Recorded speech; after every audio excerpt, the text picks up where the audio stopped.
لقد خلق الانسان فی احسن تقویم۔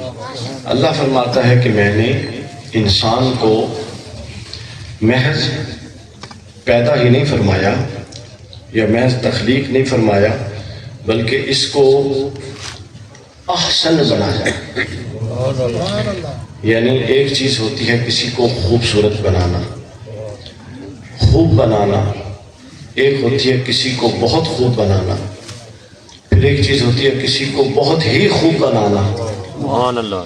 تو احسن بر وزن افعل جب آتا ہے مبالغے کا جیسی، تو اس کا مطلب یہ ہوتا ہے کہ اللہ تعالیٰ فرماتا ہے کہ میں نے اپنی جملہ مخلوقات میں انسان کو جس درجے، جس پائے اور جس حسن و توازن کے ساتھ میں نے انسان کو تخلیق فرمایا ہے، انسان کے علاوہ کسی اور مخلوق کو نہیں تخلیق فرمایا۔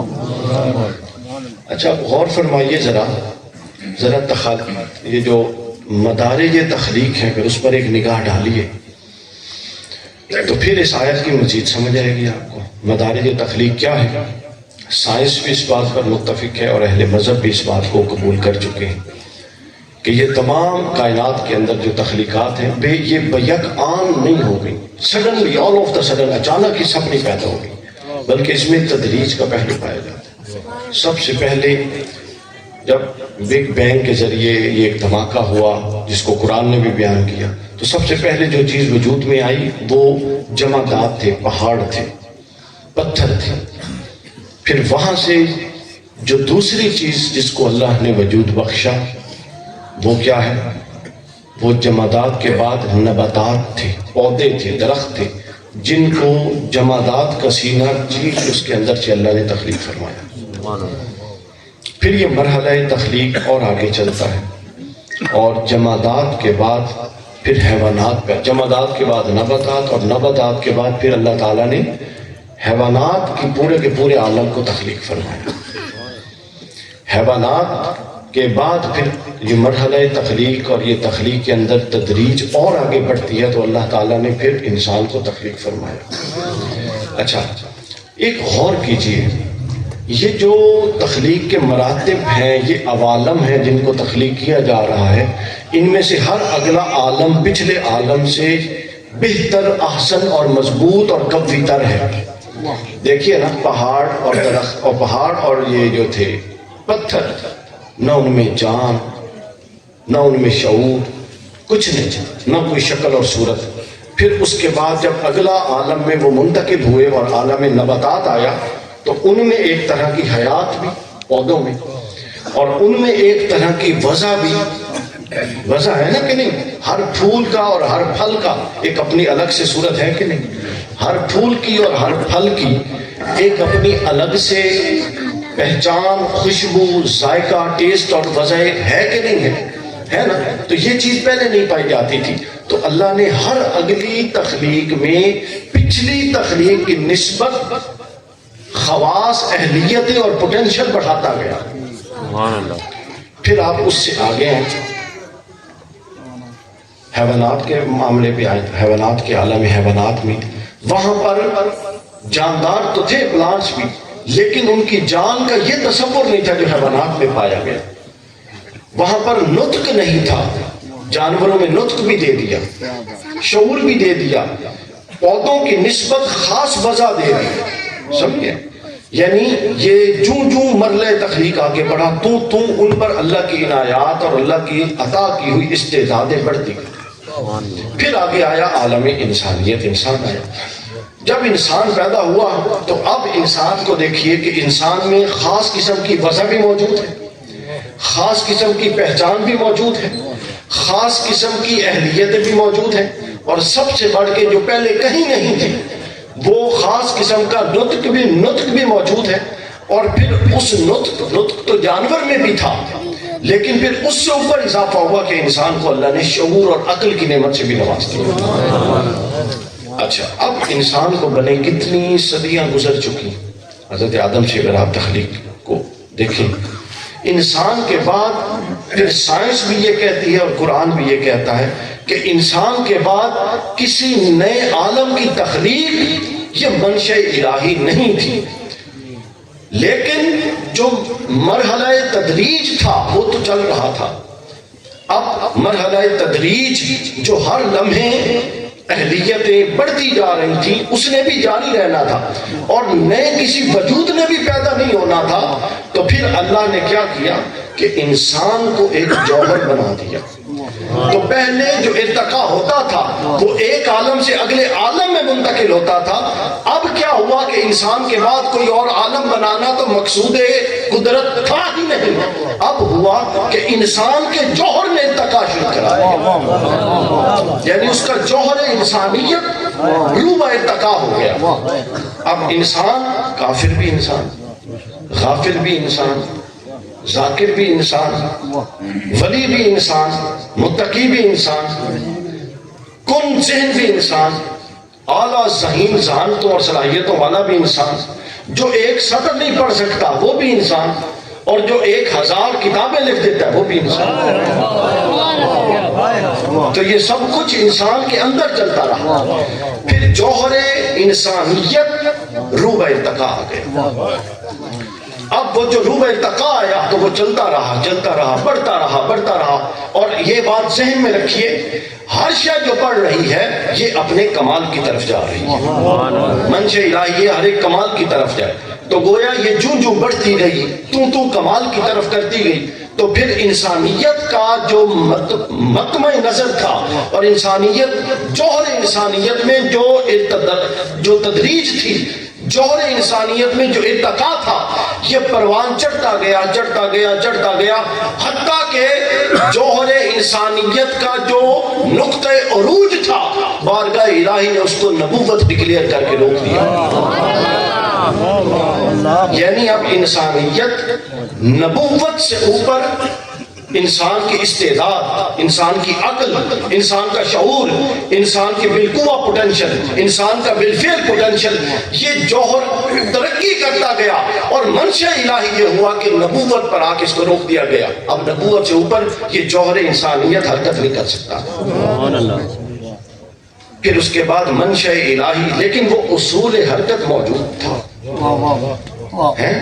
نبوت حرکت نہیں کر رہی تھی نا، لیکن اصول حرکت یعنی نبوت سے اوپر جوہر انسانیت حرکت نہیں کر رہا تھا، لیکن وہ قانون حرکت موجود تھا جس پر ہم کل بات کریں گے۔ قانون حرکت موجود تھا۔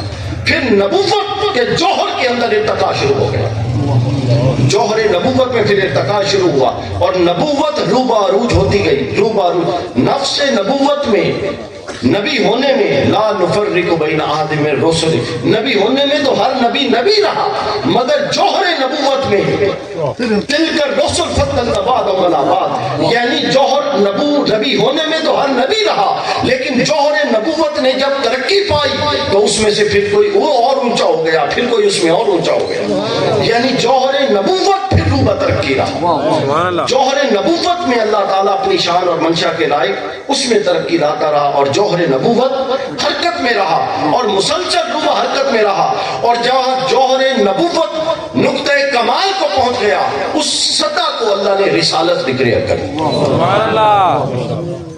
یہ دیکھیے یہ مراحل تخلیق ہیں، اور پھر مراحل تخلیق کے بعد تخلیق انسان کے بعد یہ جوہر انسانی کے ارتقائی مراحل، استعداد انسانی کے ارتقائی مراحل، کچھ کسبی ہیں کچھ وہبی، کچھ ہاتھوں سے آپ محنت سے کماتے ہیں، کچھ اللہ اپنے فضل سے دیتا ہے، وہ محنت سے نہیں کمائے جاتے۔ پھر جب یہ جوہر آخری حد کو پہنچا، نبوت، جوہر نبوت کا ارتقا یہ رسالت پر رک گیا۔ اب پھر رسول ہونے میں تقریباً 313 یا 314 مختلف تعداد محدثین علماء نے لکھی، تو نبی رسول ہونے میں تو سارے رسول برابر، مگر جوہر رسالت میں ارتقا قائم رہا۔ یعنی رسول ہونے میں تو سارے رسول برابر رہے، اس جوہر رسالت میں ارتقا قائم رہا، اور چلتے چلتے چلتے پھر وہ جوہر رسالت جہاں اپنی آخری حد کو پہنچ گیا اس کو اللہ تعالیٰ نے 5 اولو العزم پیغمبروں میں محصول کر دیا، اور 5 اولو العزم پیغمبر وجود میں آ گئے۔ ان کی رسالت وجود، حضرت سیدنا نوح علیہ السلام، حضرت سیدنا موسیٰ علیہ السلام، حضرت سیدنا عیسیٰ علیہ السلام، حضرت سیدنا ابراہیم علیہ السلام اور حضور نبی اکرم صلی اللہ علیہ وسلم. سبحان اللہ. اب پھر نظم کائنات یہ ہے اور ڈسپلن کائنات کا یہ ہے کہ اللہ تعالیٰ نے ہر ایک گھر ہو، ایک جماعت ہو، ایک قبیلہ ہو، کوئی بھی ہو، اس میں ایک کو پھر سرداری بخشنی ہوتی ہے تاکہ اس گھر کا، اس قبیلے کا، جو اس ریاست کا نظم و ڈسپلن قائم رہے. یہ منشا الہی ہے. وہ ایک گھر بناتا ہے تو وہ کہتا ہے حقوق تو سب کے برابر ہیں، لیکن ہم نے مرد کو کیا کیا؟ قوام بنایا ہے. ایڈمنسٹریٹو ہیڈ یہ ہے، حکم اس کا چلے گا، باقی اس کی مانیں گے. سبحان اللہ. تو پھر جہاں یہ جوہر چلتے چلتے چلتے انبیاء اور پھر انبیاء سے اولو العزم پیغمبروں میں پہنچ گیا، تو پھر اللہ تعالیٰ کی منشا چونکہ اس جوہر کو اس سے اوپر متحرک کرنے کی نہیں تھی، پھر اللہ تعالیٰ نے ان پانچ نفوس قدسیہ میں سے جب چننے کی باری آئی کہ اب ایک اس کا سربراہ بنایا جائے. یعنی آپ دیکھیں کہ آغاز انسانیت کا دیکھیں اور انسانی استعداد کا انتہا دیکھیں کہ کہاں ایک کافر یا غافل تھا، پھر وہ کہاں مومن ہوا، پھر وہ کہاں متقی ہوا، پھر وہ کہاں چلتے چلتے نبوت کے درجہ جس کو اللہ نے دے دیا اس کو مل گیا، پھر نبوت اپنی مدارج طے کرتے کرتے رسالت کو پہنچ گئی، پھر رسالت اپنے مدارج طے کرتے کرتے اولو العزم پیغمبر کو پہنچ گئے، اور اولو العزم پیغمبر اپنے مدارج طے کرتے کرتے جہاں پر جا کے انسانی قدرت کی معراج تھی، جہاں پر جا کے انسانی استعداد کی معراج تھی، جس سے اوپر نفس انسانی، نفس نبوت، نفس رسالت، نفس استعداد، نفس صلاحیت کا حرکت اللہ کی منشا ہی نہیں تھی. اس نقطہ کمال پر جا کر جس وجود کو اللہ نے تشکیل بخشی اس کو وجود محمدی کہتے ہیں.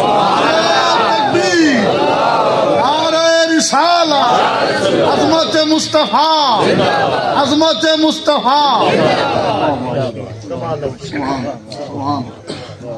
اب یہ تھا.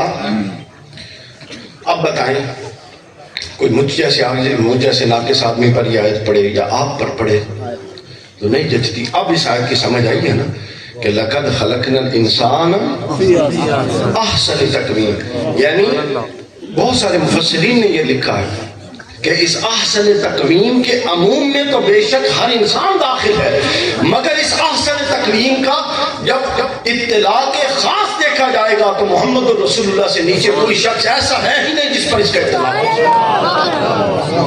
یعنی اطلاع کے عام عمومی ہے اور اطلاع کے خاص وہ خصوصی ہے جو رسول اللہ کی ذات پر ہے. یعنی جس طرح احسن بنانا رب کی شان ہے، میں تو اس طرح کا احسن نہیں ہوں، آپ تو اس طرح کے احسن نہیں ہیں. تو مطلب ایسا احسن ہونا کہ عرشوں کا مالک اور خالق یہ کہے کہ میں نے احسن بنایا ہے. یعنی سادہ لفظ میں اگر دساں گرفت نہ کوئی مولوی کر لوی، سادہ لفظوں میں بتاؤں تو وہ یہ کہہ رہا ہے کہ جتنا بہتر بنانا میری منشا تھی میں نے وہ بہتر بنا دیا. تو دیکھ لیجئے کہ ہم میں سے کون اس بہتر سے بہتر ہو سکتا ہے جو بہتر اللہ نے بنایا، اور وہ بہتر محمد رسول اللہ. یعنی ہر بہتری اور ہر خیر پھر ان سے نکلتی ہے. یہ ایک نقطہ میں نے کرنا تھا ابتدائی تمہید کے طور پہ.